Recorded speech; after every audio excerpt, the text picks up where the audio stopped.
Sumit Tutorial presents solution of NCERT exercise number 1.1 class 10.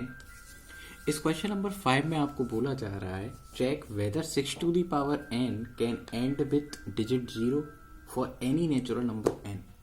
मेरे प्यारे बच्चों, मेरे प्यारे नोबिता और डोरेमोन, आपको ये बताना है कि कोई भी नंबर 0 पर एंड कब होता है।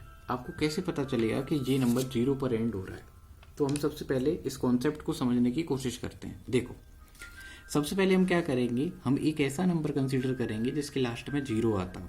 ऐसा सबसे छोटा नंबर कौन है? 10। अब आप 10 के फैक्टर्स करो, तो जब आप 10 के फैक्टर्स करोगे तो आप बोलोगे सर 2 और 5 आ जाएगा, 2 5 जा 10। इसके बाद जो नंबर आप कंसीडर करो जिसके लास्ट में 0 आता हो, तो 10 के बाद सर 20 आ जाएगा।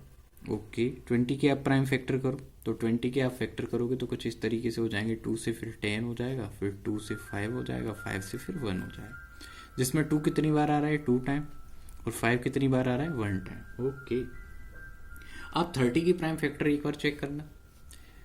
तो नेक्स्ट नंबर हमने कंसिडर किया और 30 की प्राइम फैक्टर हम ट्राई कर रहे हैं। तो 2 से डिवाइड करा 15, फिर 3 से डिवाइड किया 5, फिर 5 से डिवाइड किया 1। ओके, तो जब मैंने 30 की प्राइम फैक्टर करे तो मैंने पाया ये नंबर आ गया 2 × 3 × 5।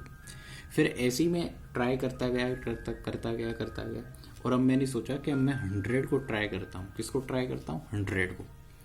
आप 100 के प्राइम फैक्टर करो। अब आप 2 से करेंगे तो 50 हो जाएगा, फिर 2 से करेंगे 25 हो जाएगा, 5 से करेंगे 5 हो जाएगा, फिर 5 से करेंगे 1 आ जाएगा। दैट मीन्स 100 के प्राइम फैक्टर्स जब मैंने करे तो मैंने देखा ये 2 स्क्वायर × 5 स्क्वायर। इन सारे नंबर्स में लास्ट में 0 है, किसी में 1 0 है, किसी में 2 0 है ना।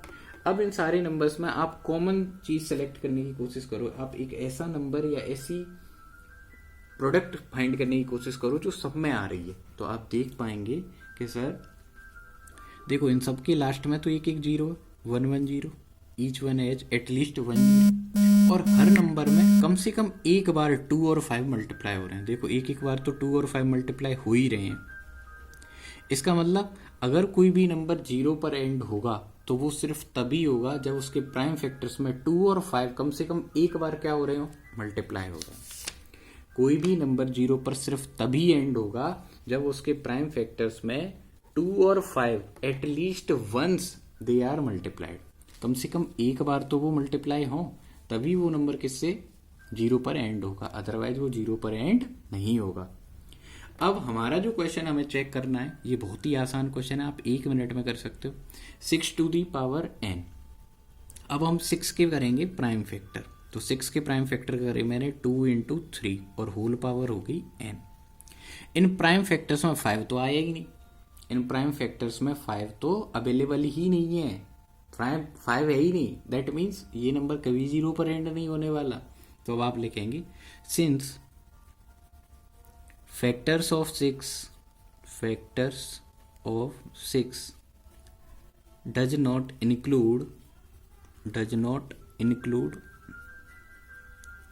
5 एज इट्स फैक्टर। 6 के फैक्टर्स में 5 अवेलेबल नहीं है। Therefore 6 to the power n never ends with 0। 6 to the power n कभी भी 0 पर एंड नहीं होगा for any natural number n। इस तरीके से आपका क्वेश्चन नंबर 5 सॉल्व हो जाएगा। अगर आपको इसमें कोई डिफिकल्टी आती है, एक्सप्लेनेशन में कोई प्रॉब्लम आती है, तो प्लीज़ आप कमेंट सेक्शन में कमेंट कर दीजिए। और आपको एक्सप्लेनेशन अगर पसंद आता है तो आप अपने दोस्तों के साथ इसको शेयर करिए। Thank you for watching question number 5।